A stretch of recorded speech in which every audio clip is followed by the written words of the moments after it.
बचपन में खरगोश और कछुए की कहानी हम सब ने सुनी है। रेस में खरगोश सोचता है कि अभी उसके पास बहुत वक्त है, वो आराम कर सकता है, और कछुआ धीरे धीरे आगे बढ़कर बाजी मार लेता है।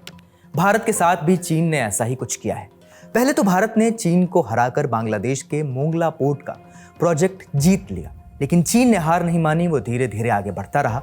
भारत को लगा उसके पास बहुत समय है काम शुरू करने के लिए। 10 साल बीत गए और जब नींद खुली तो बांग्लादेश चीन से हाथ मिला रहा था। डील चीन को मिल चुकी थी। तो बांग्लादेश का मोंगला पोर्ट हाथ से जाना भारत के लिए कितना बड़ा झटका है। क्या चीन एक और छोर से भारत को घेरने की कोशिश कर रहा है? अब भारत क्या कर सकता है? नमस्ते, मेरा नाम है अंकुर और आप देख रहे हैं ललन टॉप का अंतर्राष्ट्रीय प्रसंगों से जुड़ा रोजाना का कार्यक्रम दुनियादारी। Brought to you by Sharda University. Where the software engineer meets the talented photographer. The world comes together at Sharda University. Bangladesh के साउथ वेस्ट में एक नदी है, पशुर नदी, जो बंगाल की खाड़ी से मिलती है। इसी के तट पर मौजूद है मोंगला पोर्ट।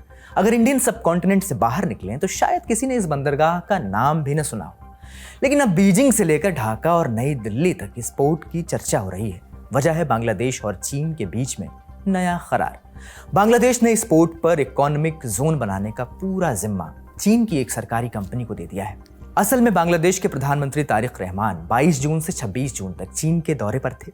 इस दौरान उन्होंने राष्ट्रपति शी जिनपिंग से भी मुलाकात की। इसी मीटिंग के बाद पोर्ट की जिम्मेदारी चीन को सौंपने का फैसला लिया गया।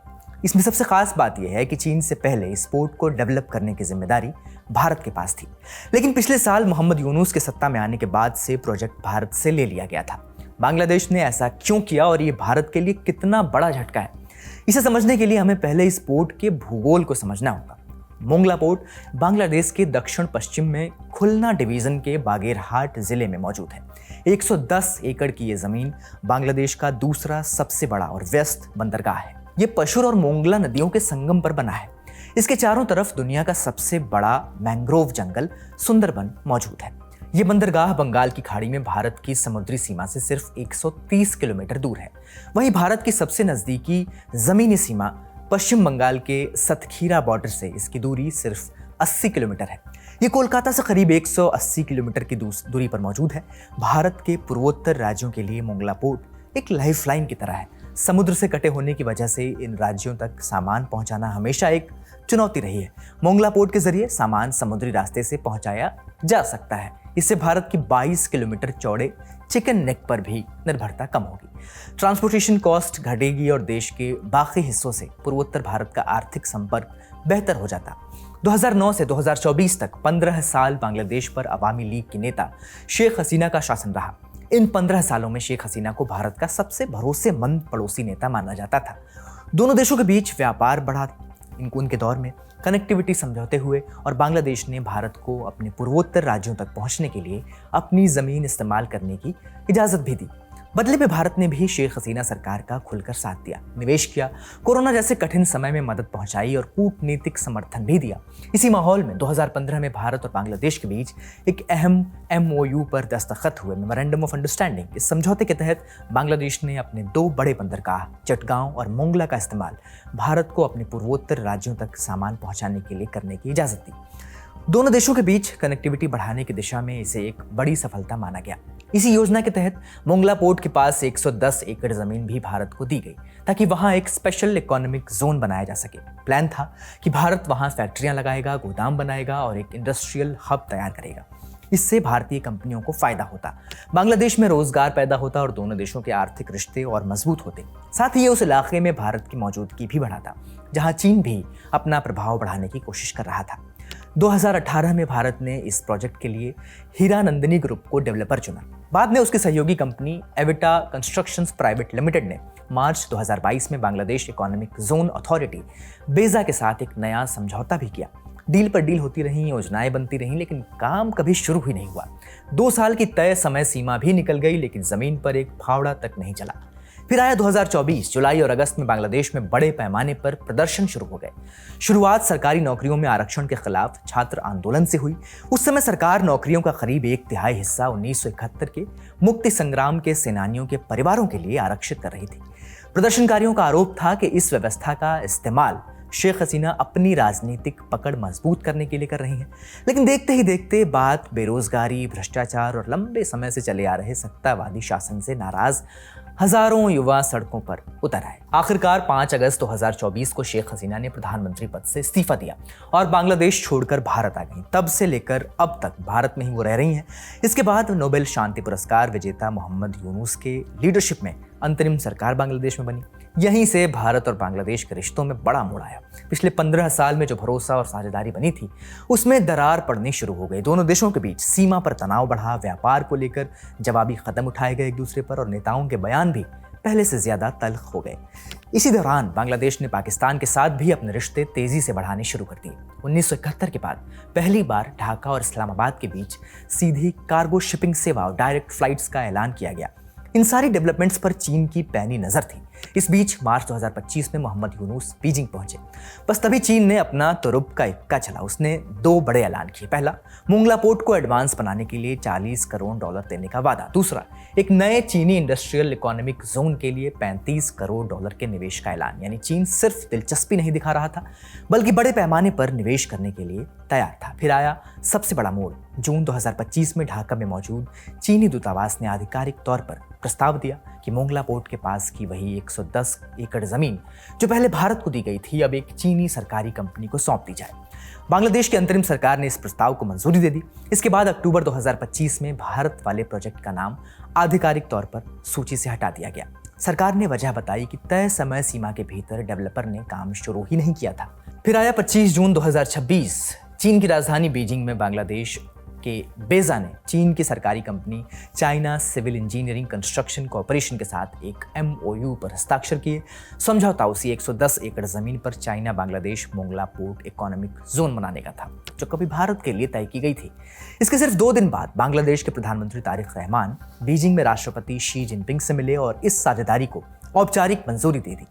दोनों देशों के संयुक्त बयान में कहा गया कि मोंगला पोर्ट इकोनॉमिक जोन के साथ साथ चटगांव में बनाने वाले दूसरे चीनी इंडस्ट्रियल जोन को भी मिलकर आगे बढ़ाया जाएगा। यानी सिर्फ एक दौरे में चीन ने बांग्लादेश के 2 बड़े बंदरगाहों के पास इंडस्ट्रियल जोन विकसित करने का अधिकार हासिल कर लिया।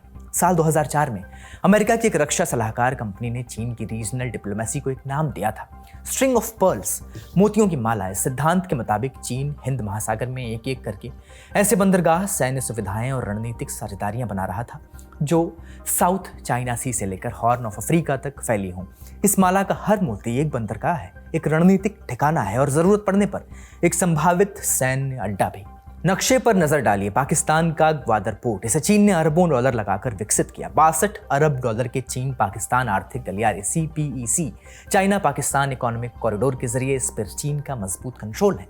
यह बंदरगाह स्ट्रेट ऑफ हॉर्मूज से सिर्फ 70 किलोमीटर दूर है। वही हॉर्मूज जहां से दुनिया के करीब 20% तेल निर्यात होता है। फिर आता है श्रीलंका का हम्बनटोटा पोर्ट, ये भी चीनी कर्ज से बना, लेकिन जब श्रीलंका कर्ज नहीं चुका पाया तो 2017 में इस बंदरगाह को 99 साल के लीज पर चीन को देना पड़ा। इसके बाद वहां चीनी जहाज और एक चीनी पनडुब्बी भी पहुंची, जिससे भारत की चिंता और बढ़ गई। अगला है म्यांमार का क्वाऊ कफ्यू पोर्ट।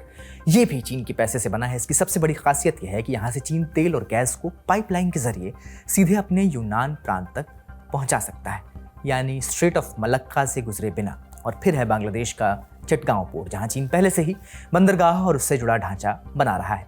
इस पूरी स्ट्रिंग ऑफ पर्ल्स में अब तक कौन सी जगह खाली थी? बंगाल की खाड़ी का ऊपरी हिस्सा, यानी बांग्लादेश का दक्षिण पश्चिमी तट, यानी मोंगला पोर्ट। अगर चीन को मोंगला में भी अपनी मौजूदगी मिल जाती है तो उसके लिए ये पूरी रणनीतिक कड़ी लगभग पूरी हो जाएगी।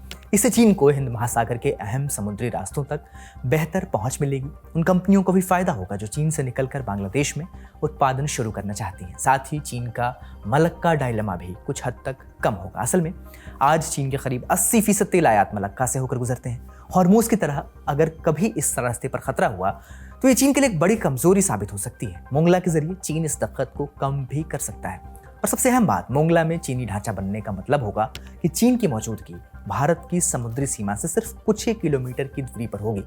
यही वजह है कि मोंगला पोर्ट सिर्फ एक बंदरगाह नहीं है, बल्कि भारत, चीन और पूरे हिंद महासागर की रणनीतिक राजनीति का नया केंद्र बनता जा रहा है।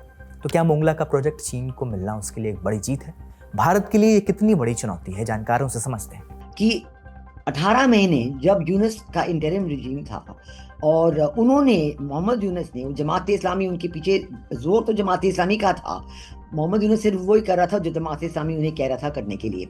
और जमात इस्लामी के जोर की वजह से सारे जो पहले शेख हसीना के साथ समझौते थे, ट्रेड एग्रीमेंट्स थी और प्रोजेक्ट एग्रीमेंट्स थी, कनेक्टिविटी एग्रीमेंट थी, सबको एक एक करके उन्होंने बदल दिए। सब या तो प्रोजेक्ट्स को हॉल्ट कर दिए, बंद कर दिए, और या तो उनके अपने डिसीजन जो थे वो बदल दिए।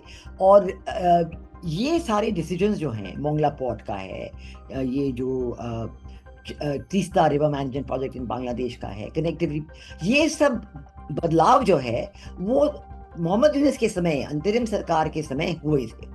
और जब फरवरी इस साल में इलेक्शंस में तारिक रहमान की सरकार, बीएनपी गवर्नमेंट सरकार बनी थी और बड़ी काफ़ी बहुमत से बनी है और काफ़ी जो है बांग्लादेश की आवाम इनको सपोर्ट करती है, तो हमारी पूरी उम्मीद ये थी, जो हमारे टॉक्स हैं तारिक रहमान के साथ, जो उन्होंने आश्वासन दिए थे, उम्मीद तो ये थी कि सब जो नेगेटिव चीज़ें मोहम्मद यूनुस ने की थी और सब जो पाकिस्तान का रवैया शुरू हो गया था बांग्लादेश के साथ इन 18 महीने के दौरान, ये सब बदल जाएगा और तारिक रहमान इसमें बदलाव लाएंगे।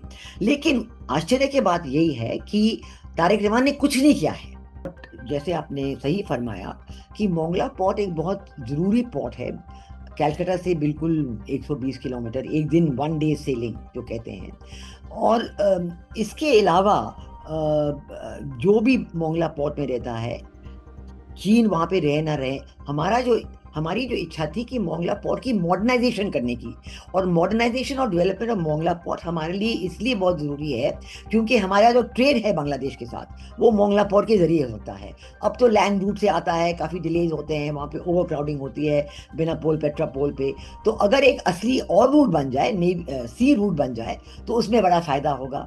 और इसके अलावा भारत ने बांग्लादेश के लिए खुलना मोंगला रेलवे लाइन भी बना दी है और उनको दे दी है। तो ये खुलना मोंगला रेलवे लाइन भी एक एडिशनल फैसिलिटी है जिससे भारत और बांग्लादेश के बीच ट्रेड बहुत अच्छा बन सकता है। और जो हमारे तरफ से जो सामान नॉर्थ ईस्ट जाना चाहता है वो मोंगला पोर्ट से सीधा फिर रिवर रूट से जाकीगंज तक जा सकता है, जो बांग्लादेश और आसाम के बॉर्डर पे है। तो इसलिए ये सब चीज़ों को मद्देनजर रखते हुए हमारे लिए मोंगला पोर्ट का डेवलपमेंट कि भारत ये करे और भारत और बांग्लादेश के बीच जो ट्रेड और इन्वेस्टमेंट और अन्य चीज़ें हैं वो इसकी तरह से डेवलप हों, ये हम चाहते थे। और अब हमने देखा है कि डिस्कशन हो रही है कि ये चीन को देंगे, क्यों देंगे, कैसे देंगे, ये तो बिल्कुल आश्चर्य की बात है। हो सकता है कि अगर तारिक रहमान भारत आए यात्रा पे तो तब इसके बारे में बातचीत शायद होगी। बांग्लादेश ने कहा है कि यह फैसला पूरी तरह आर्थिक वजहों से लिया गया है। चीनी दूतावास ने भी कहा है कि चीन हमेशा दूसरे देशों के आंतरिक मामलों में दखल न देने की नीति पर चलता है। आधिकारिक तौर पर देखा जाए तो मोंगला प्रोजेक्ट में किसी मिलिट्री बेस का भी जिक्र नहीं है और न ही किसी तरह की निगरानी की बात कही गई है। लेकिन चीन की कथनी और करनी में बड़ा अंतर होता है। श्रीलंका में भी कभी हम्बनटोटा पोर्ट को सिर्फ एक कारोबारी बंदरगाह बताया गया था, लेकिन बाद में वहां चीनी युद्धपोत और पनडुब्बियां भी पहुंचने लगी। यही वजह है कि भारत की चिंता सिर्फ बंदरगाह नहीं है बल्कि उसके डुअल यूज की क्षमता है। तो क्या भारत ने मोंगला पोर्ट पर काम शुरू करने में देरी की? क्या लापरवाही की वजह से भारत के हाथ से एक अहम स्ट्रेटेजिक लोकेशन चली गई है? अब भारत क्या करेगा, वो क्या कर सकता है?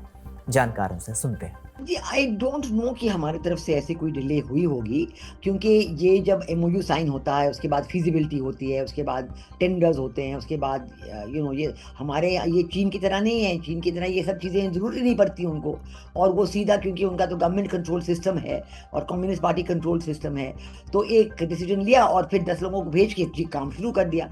भारत में तो सिस्टम तो ज़रूर डेमोक्रेटिक है और इसकी वजह से इसमें कुछ देर कभी कभी हो जाती है, लेकिन मेरा ख्याल तो है कि इस प्रोजेक्ट पे टॉक्स चल रही थी और काफ़ी एडवांस हो गई थी और प्रोग्रेस हो रही थी। लेकिन डिसीजन रिवर्स करने का तो काम तो मोहम्मद यूनुस की इंतरिम सरकार ने की।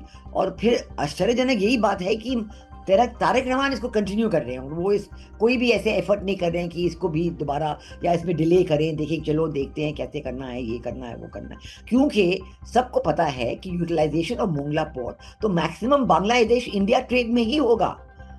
और इसलिए जो है, और जो रिवराइन ट्रेड है, मोंगला से रिवराइन रूट जो है नॉर्थ ईस्ट इंडिया को जाता है, जाकीगंज तक जाता है, जो असम बांग्लादेश बॉर्डर पे है। तो ये सब चीज़ें जो हैं बांग्लादेश को भी पता है, हमें भी पता है। और ये ऐसे होना कि तारिक रहमान की सरकार में ऐसे चीज़ हो जाना, ये तो बिल्कुल ही मुझे लगता है कि नहीं होना चाहिए। बड़ी खबर यहीं तक, अब सुर्खियों की बारी। पाकिस्तान एक तरफ शांति का अलंबरदार बना फिर रहा है और दूसरी तरफ आम नागरिकों की जान ले रहा है। बीती रात पाकिस्तान ने अफगानिस्तान के पूर्वी हिस्सों में हवाई और जमीनी हमले किए हैं। अफगान अधिकारियों के मुताबिक पख्तिया और पख्तिका प्रांत के रिहायशी इलाकों पर हुए इन हमलों में कम से कम 36 आम नागरिकों की मौत हुई है और 160 से ज्यादा लोग घायल हुए हैं। मरने वालों में ज्यादातर महिलाएं और बच्चे शामिल हैं। तालिबान ने इस कार्रवाई पर कड़ा एतराज जताया है और इसे पाकिस्तान की कायरता और क्रूरता करार दिया है। उधर पाकिस्तान ने अलग थ्योरी दी है। उसका कहना है कि एयर स्ट्राइक नागरिकों पर नहीं बल्कि तहरीक तालिबान पाकिस्तान TTP के आतंकी ठिकानों पर की गई थी, जिसमें 29 लड़ाके मारे गए। दरअसल हाल ही में कराची में पैरामिलिट्री रेंजर्स के हेडक्वार्टर पर आतंकी हमला हुआ था, जिसमें 3 पाकिस्तानी सैनिक मारे गए थे। पाकिस्तान का दावा है कि पकड़ा गया एक हमलावर अफगान नागरिक था और अफगानिस्तान में की गई एयर स्ट्राइक उसी हमले का बदला है। फरवरी 2026 में ही दोनों देशों के बीच जंग जैसे हालात बने हुए हैं। बीच में चीन ने मध्यस्थता कराकर मामला शांत कराने की कोशिश की थी, लेकिन इन ताज़ा हमलों ने साफ कर दिया है कि शांति की तमाम कोशिशें फिलहाल नाकामयाब हैं। हॉर्मूज खुला है या बंद, इस सवाल का जवाब रोज बदल जाता है। अमेरिकी मीडिया के मुताबिक अमेरिका ईरान ने फिलहाल हॉर्मूज में हमला रोकने और जहाज़ों की सुरक्षित आवाजाही सुनिश्चित करने पर सहमति जताई है, लेकिन यह सहमति भी वीकेंड पर हुए हमलों के बाद बनी है। अमेरिका का दावा है कि ईरान ने 25 जून को और उसके बाद 27 जून को जहाज़ों पर हमला किया। इस पर अमेरिका ने जवाबी कार्रवाई की।